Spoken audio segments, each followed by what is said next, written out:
कि जब हाँ, सरवत साहब से तो बहुत ज़रूरी है।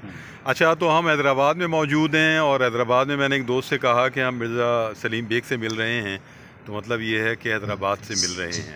हैदराबाद की जो अदबी तारीख़ है और अहम शख्सियात हैं, अहम अदबी मार्के और अदबी सूरत हाल, वो सारा जो है वो अजबर है सलीम बेग साहब को। तो सलीम बेग साहब, सरवत साहब से बात शुरू करें। आपका उनसे बहुत करीबी और बहुत ही देरीना मरासिम रहे, तो उनके बारे में बताएं। वो कैसे आदमी थे और ज़ाती ज़िंदगी में कैसे थे?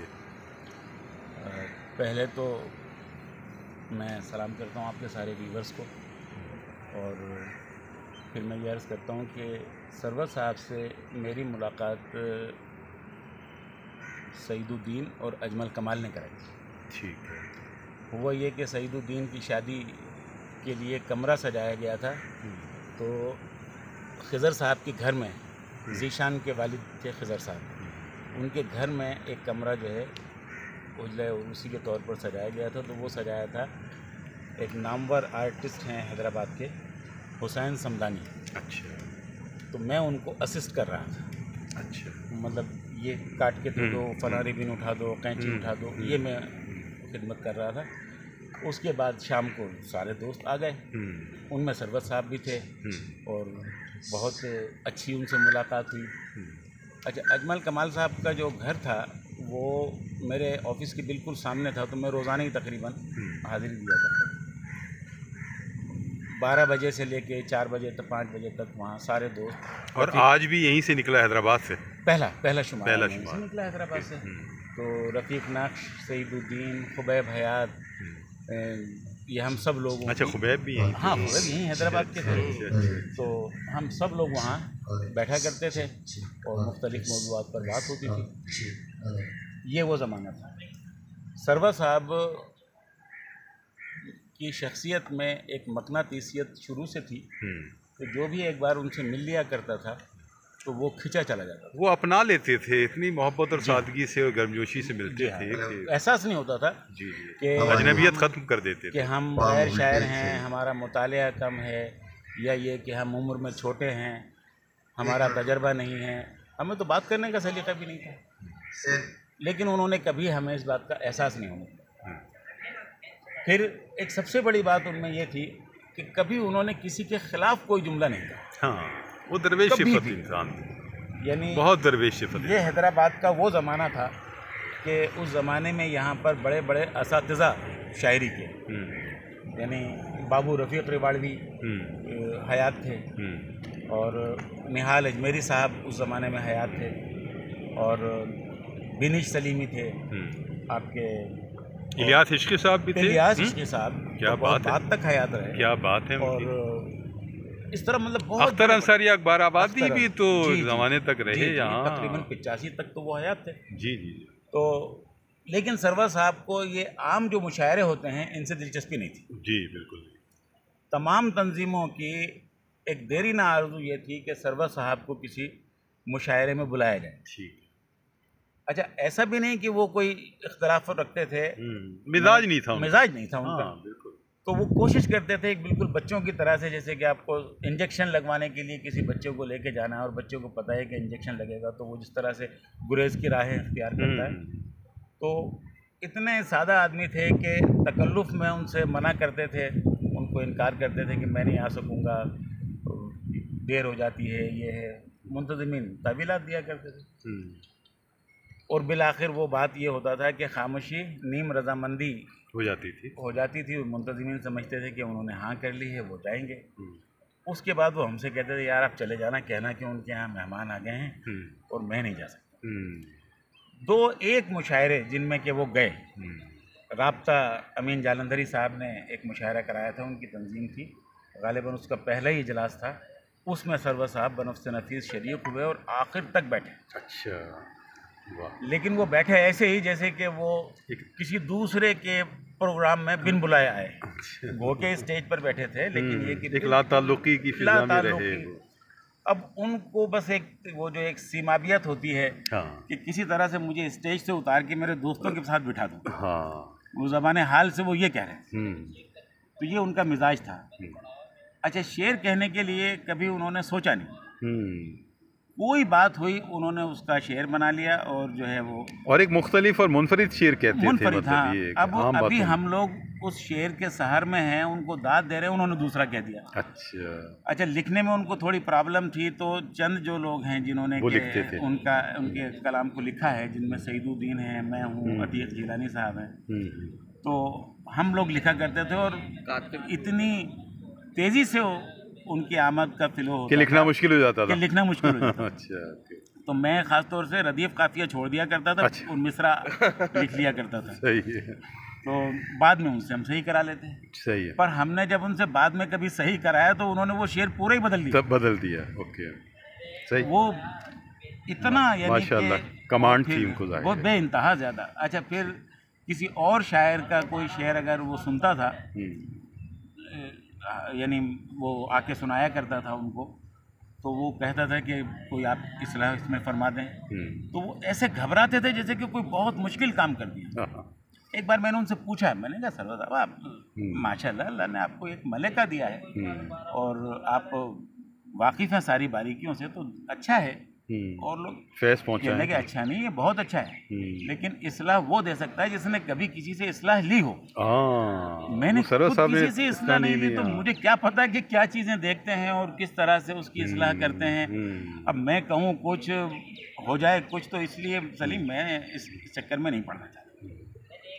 फिर एक और बात उनकी शख्सियत की थी कि जब उनका ट्रांसफ़र हुआ इंटीरियर में और लाड़काना के पास, तो उनको शुरू ही से सूफिया की तालीमात से और सूफिया की जो बड़ी शख्सियतें हैं और उनमें जो बुलंदियां हैं रूहानी, वो उन सब का इदराक रखते थे। एक बार मुझे उन्होंने हुक्म दिया कि भाई बाबा सलाहुद्दीन के मज़ार पे चलना है। मैंने कहा सर, ये वो ज़माना है 86 का कि जब हालात भी कुछ मुनासिब नहीं थे। मैंने कहा सर आप कमाल कर रहे हैं, वो इतनी दूर है। कहने के नहीं, यहाँ कुछ नहीं होगा, क्योंकि उधर बाबा सलाहुद्दीन, इधर तुलड़े वाले बाबा, और इधर जो है वो सेंटर में सखी अब्दुल वहाब शाह, ये सब ऐसे अचानक नहीं हुआ है, इत्तफाक नहीं है। अच्छा, ये बाकायदा अपनी अपनी ड्यूटियों पे मुस्तहकम है। तो मैंने कहा बस जब मुस्तहकम है तो फिर क्या फिक्र है, चलते हैं भाई। तो हम बाबा सलाहुद्दीन के मज़ार पर गए, जूते वगैरह उतार के मैंने वज़ू किया, तो मैंने कहा कि आप भी अगर चाहें तो वज़ू कर लें। नहीं, मेरी बात चल रही है। अच्छा, ठीक। तो अचानक वो एक दीवार के साए में बैठ गए और वहाँ पे हल्की सी 5 साढ़े 5 का टाइम था, गर्मियों का ज़माना था, तो हल्की सी धूप भी थी। अब मैं ये कहने के लिए उनकी तरफ मुतवज्जो हुआ कि थोड़ा सा सरक जाएं तो आप साए में आ जाएंगे, लेकिन उनके चेहरे पे एक अजीब व गरीब उस वक्त कैफियत थी, तो मैं उनसे ये बात कह नहीं सकता। खैर उसके बाद लेट गए वहाँ पे, कोई 20-1 मिनट वो आँख बंद करके लेटे रहे, एकदम ताज़ा दम होके उठे और कहने चलो भाई चलो। खैर हम शहर में आए, कोटी शहर में एक चाय का होटल था, वहाँ हमने चाय पी। मैंने कहा सर आप तो कुछ थके हुए लग रहे हैं, हालांकि आपने आराम भी किया है। तो कहने का यार बस छोड़ो, अभी तो यहाँ से तो निकलो, दरिया पार करो, उसके बाद बात। फिर हमने ब्रिज क्रॉस किया, ब्रिज क्रॉस करके फिर हम 7 नंबर में आए। आर्या महर हुआ करता था एक होटल, उसमें हम लोग बैठे, हम लोगों ने चाय वाय पी, मगर फिर उन्होंने दोबारा बात नहीं। एक बार कहने लगे कि किसी अच्छे से बार्बर के पास चलो, मुझे शेव करवाना। अच्छा। और हम चलेंगे तुलड़े वाले बाबा के मज़ार। अच्छा, मैं खुद कभी नहीं गया, मुझे एग्जैक्ट उसकी लोकेशन तो एक अंदाज़ा है, लेकिन एग्जैक्ट मुझे नहीं पता कि कौन सा मज़ार है। मेरे दादा की कब्र वहीं है, लेकिन मुझे सही अंदाज़ा ही नहीं, बहुत दूर है शहर से। तो ठीक, जब वो शेव हो चुका तो कहने लगे कि नहीं वहाँ नहीं चलना है, हमें वापस सलाहुद्दीन के मज़ार पे। अच्छा। तो मैंने कहा क्यों? कहने लगे ये देखो ये गैबी इशारा है, वो मेरी मोटरसाइकिल की चाबियाँ रखी हुई थी, उनका रुख इस तरफ था। अच्छा। तो कहने लगे नहीं ये गैबी इशारा है, बस हमें वहाँ चलना है, वहाँ नहीं चलना। मैंने उनको कहा, मैंने कहा शायद ये इस वजह से कह रहे हैं कि मैंने कहा था कि मुझे लोकेशन नहीं पता तो परेशानी से बचा रहे हैं। मैंने कहा नहीं, वहाँ जाएंगे कोई भी हमें बता देगा। कहने के नहीं हमें वहाँ चलना ही नहीं, चलना जहाँ का हुक्म है बस वहाँ चलना। तो कभी तो वो इस तरह से हो जाते थे, और कभी जो है यानी वो जब अपने तख्लीक के समंदर में गोता लगाते थे और कोई नज़्म निकाल के लाते थे तो हम उनसे पूछा करते थे कि इसका आइडिया आपको कैसे आया। अच्छा। तो कभी भी उन्होंने हमें उसमें शरीक नहीं किया। वो ये कहते थे कि शरीक ना करने की वजह यह है कि मुझे खुद भी नहीं मालूम। अचानक मेरे जहन में एक मिसरा आया, तो मिसरा तो गज़ल का आया और वो पता नहीं किस तरह से नज़्म बन गया। और वो नज़्म लिखते थे तो मैंने कहा ना कि हाथ उनका हिल जाया करता था, तो वो याददाश्त उनकी बहुत अच्छी थी। तो अपनी याददाश्त से उसको वो जब हम फेयर करते थे तो अपनी याददाश्त से उसको लिखवा दिया। एक दिन पूरी नज़्म लिखवा दी और नज़्म लिखवाने के बाद उन्होंने कहा ये आखिरी लाइन काट दो। अच्छा।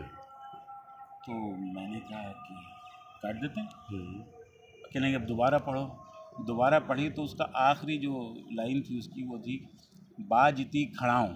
अच्छा। कहने लगे इसमें इको है तो इसको यहाँ खड़ाऊँ, वहाँ बाजती खड़ाऊँ, बाजती खड़ाऊँ आहंग आ गया उसमें। अच्छा, अब वो जो नज़्म है वो तो उनकी किसी मजमू में भी नहीं है, हमारे पास भी नहीं है। अच्छा, तो ऐसा बहुत सा कलाम होगा जो कि रह गया होगा। हाँ, ठीक है। और इस तरह से याद आते हैं आपको? बहुत रोज़ाना ही तकरीबन याद आते हैं, क्योंकि इस वक्त जो हमारे यहाँ शायरी हो रही है वो शायरी ज़्यादातर हो रही है मौज़ूनी तबा पर, यानी मिसरे पर मिसरा जब फिट आ जाता है तो हमारे यहाँ की जो दोस्त अहबाब हैं हमारे शौरा, जबकि शायरी इससे ऊपर की मामला है, मुतमईन हो जाते हैं कि नहीं हमने तो शेर कह लिया। बहुत ज़्यादा अगर वो उनको नोटिस कराइए आप कोई बात तो काफ़िए की कोई गलती है तो उसमें वो रियलाइज़ कर लेते हैं, बाकी वो कहते हैं कि शेर बिल्कुल अपनी जगह दुरुस्त है। तो चलें अभी इस हिस्से को यहाँ रोकते हैं। बात को सोच करके तो हम कहते हैं कि सरवत का इतना तवील क़याम यहाँ पर रायदा गया, किसी ने उनसे नहीं सीखा। लेकिन यह है कि जब भी हम अकबर मासूम से मिलते थे तो अकबर मासूम सही मानों में वो आदमी थे कि जिन्होंने सरवत से फॉलो किया और वो उसका इजहार भी किया करते थे और बरमला किया करते थे, और जिन अल्फाज में वो मतलब इजहार करते थे वो वाकई एक बड़े शायर को ज़ेब देता है उससे बड़े शायर के लिए।